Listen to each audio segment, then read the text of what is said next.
everybody, to a bonus Saturday, December 30th episode of the Air Tour Sports Podcast. That is right. Do not check your feeds. You have a bonus show in your feeds right now for one very simple reason. It is because on Friday night, my Ohio State Buckeyes, Ryan Day, the guy that I think I have been more critical of than anybody over the last 3 or 4 years, he had a debacle of a night against Missouri. And I could not wait until Tuesday's Air Torres pod to talk about it. So here's the deal, right? So one, I know when I signed off Friday, I said no new episodes until 2024. Enjoy the holiday weekend. But the bottom line was, I think the Cotton Bowl had meaning. I think the Cotton Bowl meant something. I think the fact that Ohio State lost another high-profile game, the offense looks worse, Ryan Day continues to struggle against good teams, SEC teams in big games, I thought that meant something. And so what I figured was a couple things. One, by the time I sign on Tuesday, you're just going to want to talk playoff. You're not going to care about Ohio State, the Cotton Bowl from 5-6 days ago. So I figured what I'd do, we turn on the mic, bonus show, and I just give you 15 or 20 minutes of thought on Ohio State versus Missouri in the Cotton Bowl. Ohio State loses 14-3. Ohio State has it was right around 200 yards of total offense, and it just felt like a quick 15 to 20 minute bonus episode of the Aaron Torres pod was in the works for the Saturday. So it's Saturday as I'm recording here. It's about 10:30 Eastern time. Let's get to some thoughts on Ohio State and Missouri. Before we do, we'll take a quick break. Hey, I'm back. Gonna be back. So I was thinking about this as I prepared this segment. I do want to talk about Ohio State, Missouri, Cotton Bowl. You guys tell me these bowl games are meaningless, but boy, oh boy, did it feel like there was a lot of meaning at Jerry World on Friday night. And so as I prepped for this segment, I was thinking about this.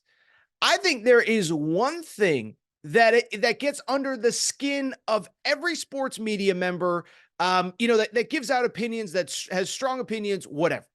Skip Bayless has MJ versus LeBron. I think, I don't know Skip, but I think in his heart of hearts, he truly believes that LeBron is overrated. He'll never compare to MJ, whatever. Stephen A. Smith, you see him every single time the Cowboys lose a big game with the cowboy hat on, with the cigar in his mouth. And he basically says, I don't care what happens, when, whatever. When the lights come on and they're the brightest, the Cowboys are going to struggle.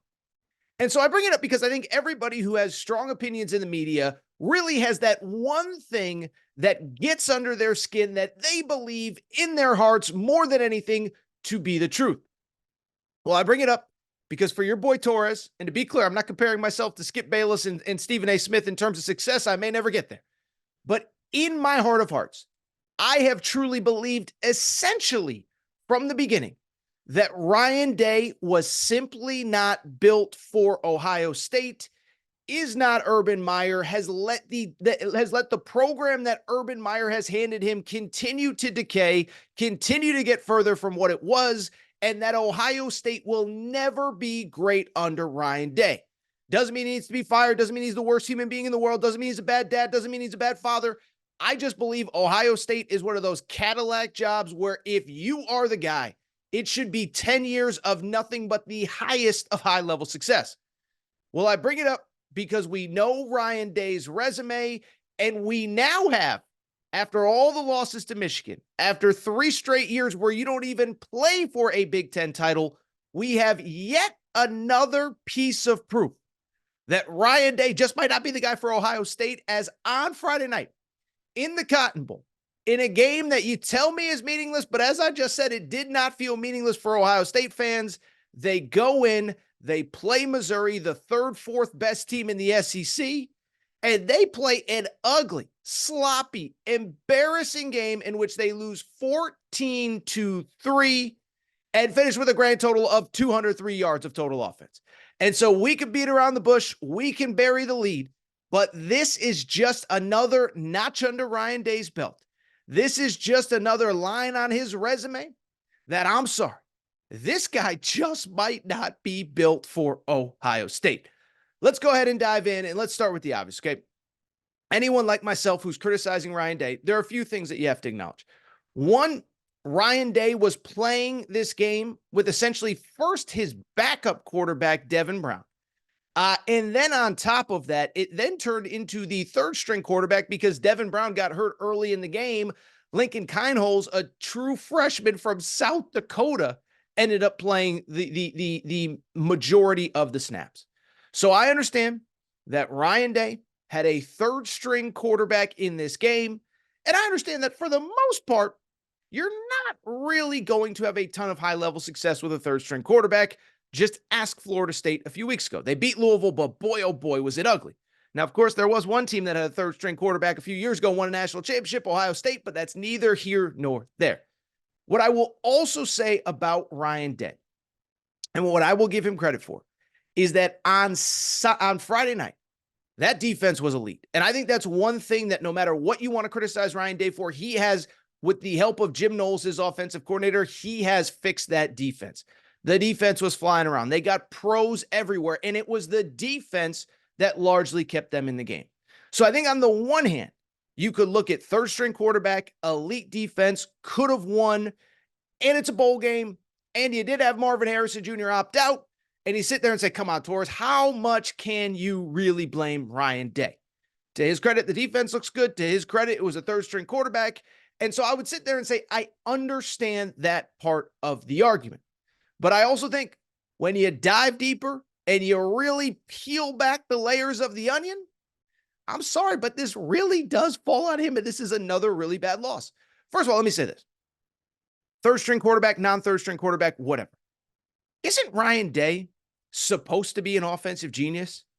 Well, let's just crunch the numbers and let's stick with facts on this, okay? Last four quarterbacks that Ryan Day has coached, CJ Stroud immediately got better the second that he went to the NFL.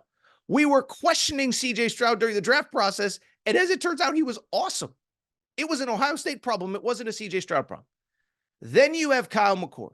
Okay, he's not good enough. Whatever, you run him off. Devin Brown ends up playing in his place. Devin Brown doesn't look very good before he gets hurt behind a bad offensive line, mind you, or at least an offensive line that did not show up. And then Lincoln Kienholz plays. So one, you're supposed to be an offensive genius to finish with 203 yards, 3 points in this game. But two, it goes back to what I said. Part of this falls on a lot of other variables out of Ryan Day's control. But do you know why they were thrown into the fire and had to have a third string quarterback playing in this game in the first place? It's not because Devin Brown got hurt. It is because the guy who started all year long, who led you to 11 wins, entered the transfer portal because you basically told him he wasn't good enough. And so, listen, this goes back to what I have been saying since the day after the Michigan game. I can tell you this. In general, in sports, it is not often that I am genuinely surprised by a reaction or a response to something. Every so often, but not very often. I bring it up because I was stunned with the way Ohio State fans reacted to the third straight loss to Michigan after this past season.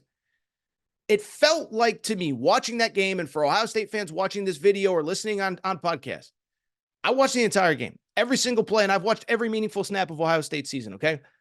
And I bring it up for this simple reason.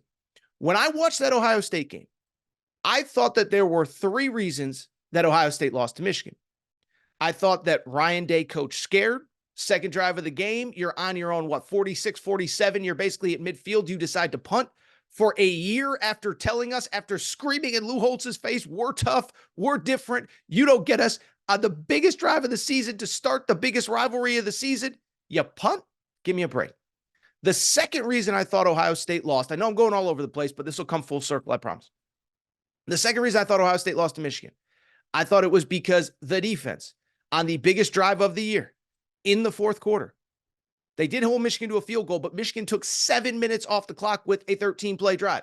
You pay your defensive coordinator $2 million a year to get that team off the field, and they could not get Michigan off the field. Michigan bullied you again when it mattered. And I thought the third reason they lost was because Kyle McCord did not play very well. 2 interceptions, both crucial, one to seal the game.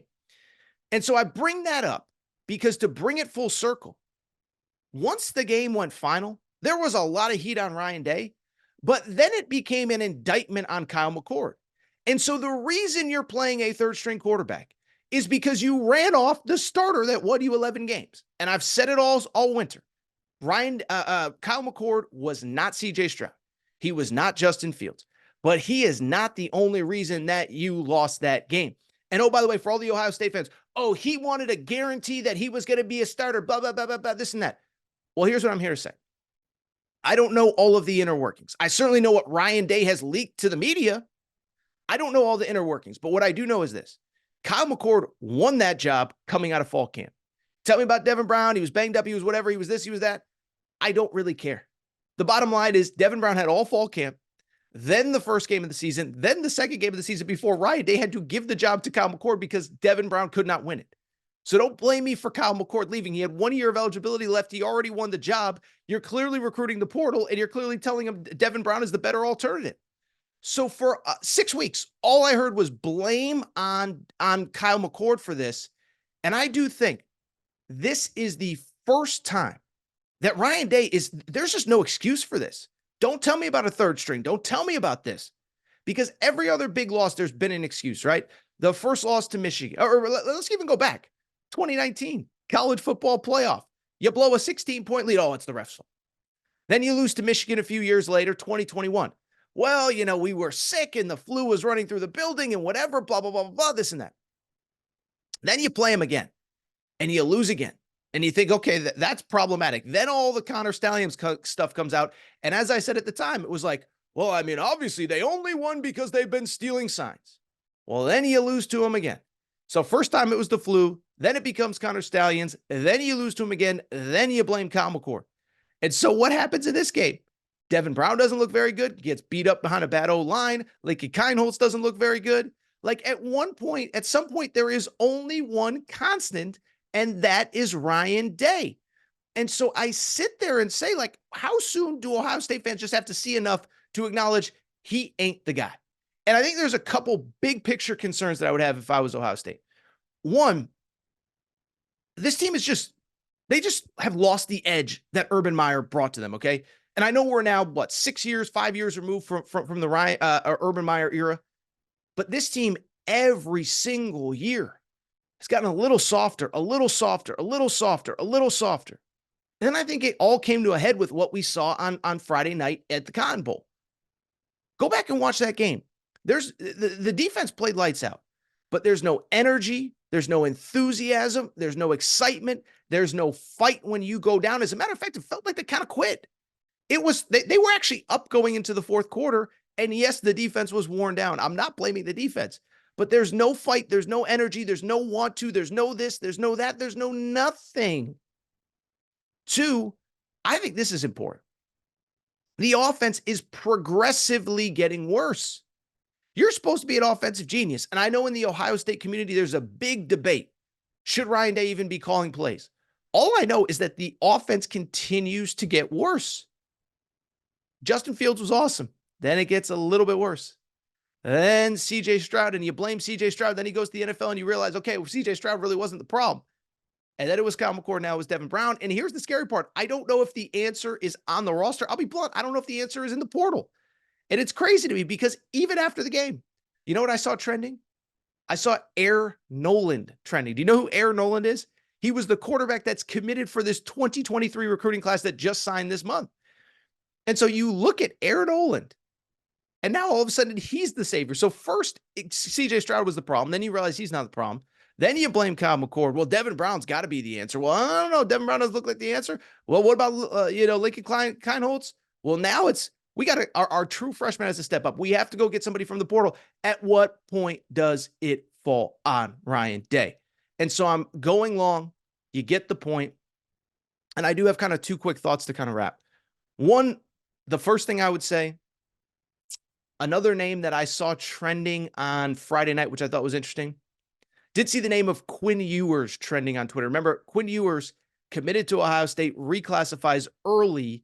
Then because of he doesn't want to sit a second year behind CJ Stroud, ends up transferring to Texas. They are now in the college football playoff. You do wonder, in Ryan Day's defense, if there's no such thing as NIL, does he reclassify? Probably not. Is he a redshirt last year? Probably. Is he on this year's team? Probably. And is Ohio State now competing for a national championship? So that's one. But two, this is the big picture thought that I keep going back to, right? And I think there's two interesting ways you can look at this. the Big Ten, or excuse me, next year, obviously an atomic bomb is dropping on college football, and it's not going to look anything like what we've gotten to know over the last decade in this 14 playoff era. There's a 12-team playoff coming. And I think there's a thought, and I've heard a lot of people say this, well, at least now you don't have to beat Michigan. And by the way, number one, you know who's rooting for Jim Harbaugh to go to the NFL more than anybody? Ryan freaking Day. Because I do think there is something to Jim Harbaugh has him figured out. If Jim Harbaugh leaves, like Ryan Day is going to breathe a deep sigh of relief. But beyond that, I will say, I keep hearing, well, you know, I mean, the college football is going to change, 12-team playoff. You don't have to beat Michigan next year to compete for a national championship. That's true. But there's two factors with that as well. And when I say it's true, what I mean is I think a lot of people think just get Ohio State into the big dance. Just get Ohio State into the big dance. And they would, you know, they'll have a chance. One, did you see that team last night? That was basically the team they're going to have. That team ain't beating Georgia. That team ain't beating Bama. That team ain't beating Texas. That team ain't beating Washington. We already saw them against Michigan. I don't think they're beating Ole Miss, but that's neither here nor there. But two, if the argument is a 12-team playoff basically allows them to get in every year, a couple things. One, Ohio State is not a place that getting into the playoff is going to be good enough. It'll be good enough at Missouri. It'll be good enough at Ole Miss. Penn State will be thrilled the first time they get into that 12-team college football playoff. But at Ohio State, the expectation is you're going to be there every year, and more often than not, you're going to have a team good enough to win it. So I don't think the pressure changes. I don't think the temperature changes. But then, too, the Big Ten's getting tougher, man. Like I said, if you're Ryan Day, you hope Jim Harbaugh's leaving. But I got a secret for you. Dan Lanning's coming. He's like Deion Sanders. He coming, okay? And Dan Lanning, the one thing about his teams, they are tough and they are fearless. Washington, they're well-coached. They don't beat themselves. USC, I don't think they're better than Ohio State, to be clear, at all. But what I do think is you will see an improvement because I think Caleb Williams' thing kind of got weird towards the end of the year. They looked good the other night in the Holiday Bowl. So all I'm saying is, yes, you go to a 12-team playoff, but the league is about to get tougher. And as Forrest Gump once said, that's all I have to say about that. All right, I think that's it for this bonus Saturday edition of the Air Tour Sports Podcast. If you're not subscribed to the show, please make sure to do so. Apple, Spotify, wherever you listen to podcasts. YouTube, the Aaron Torres Pod YouTube channel is humming, and I appreciate your support there. And oh, by the way, make sure to be subscribed. New episodes pretty much starting on Tuesday after the college football playoff. But yeah, I had to get some thoughts out on Ohio State and Ryan Day. You know, like I said, that's my Skip Bayless. LeBron is overrated. That is my take. You can't. I see. You know, I copyrighted it. I trademarked it. I just don't buy this guy. I really don't. Anyway, I appreciate your support. Enjoy your holiday weekend, your New Year's Eve, New Year's Day weekend. I'll be back on Tuesday recapping the college football playoff. Shout out to Torrent Craig. Shout out to Rachel, who hates my voice. Shout out to JJ Redick, you F-head. Unblock me, bro. I will be back on Tuesday. Happy New Year. Happy 2024. We'll be talking playoffs next time you hear from Torres.